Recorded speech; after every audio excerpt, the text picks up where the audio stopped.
Today we are here to demand accountability, to demand transparency, to make sure that each and every public servant has a duty to protect and to follow the law and the Constitution of Kenya.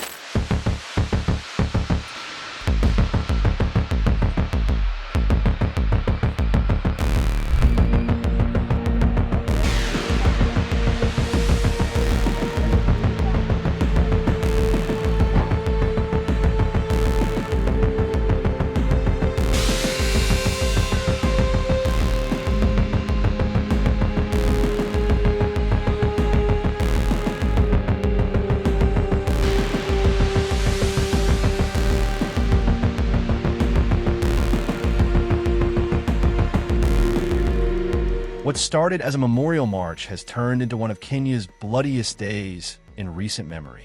Protesters hit the streets to remember the dead, and by nightfall, many more had joined their ranks. Death toll and injuries.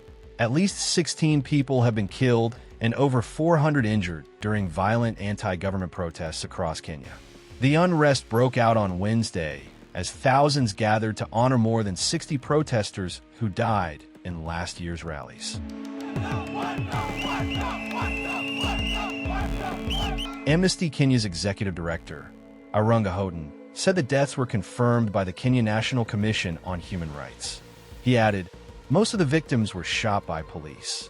A joint statement from protest organizers reported that 83 people were seriously injured. At least 8 are being treated for gunshot wounds. So rubber bullets zimechapwa karibu zaidi ya watu 5 up the very place tu hapo hivyo wamechapa rubber bullet watu 5. Calls for dialogue. Several civil society groups have condemned the violence and urged calm. In a joint statement, the Law Society of Kenya, the Police Reforms Working Group, and the Kenya Medical Association said, "We pray for our nation and call for dialogue to end the political deadlock."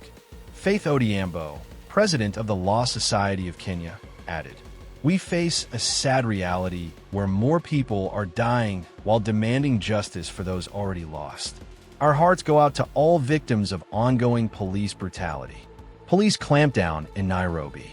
In the capital, Nairobi, police set up roadblocks and turned back buses kilometers before they reached the city center.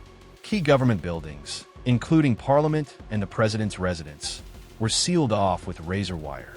Aftermath. Looting and arson. A day later, Nairobi's city center is reeling from the aftermath. Business owners are counting their losses after looting and arson hit parts of the capital. Reuters video from Thursday morning shows charred storefronts and devastated shopkeepers sifting through debris. Some estimate losses in the thousands of dollars. While many shopkeepers say they understand the anger behind the protests, they say their businesses should not be collateral damage. Some support the calls for reform, but not at the cost of their livelihoods. It's so hard. It's so hard. It's so hard. Only my problem is no job for now. No job for now. Look, everything is the ban. Yeah. So please, government, try talking of the Gen Z, because all this that's happening there because of Gen Z.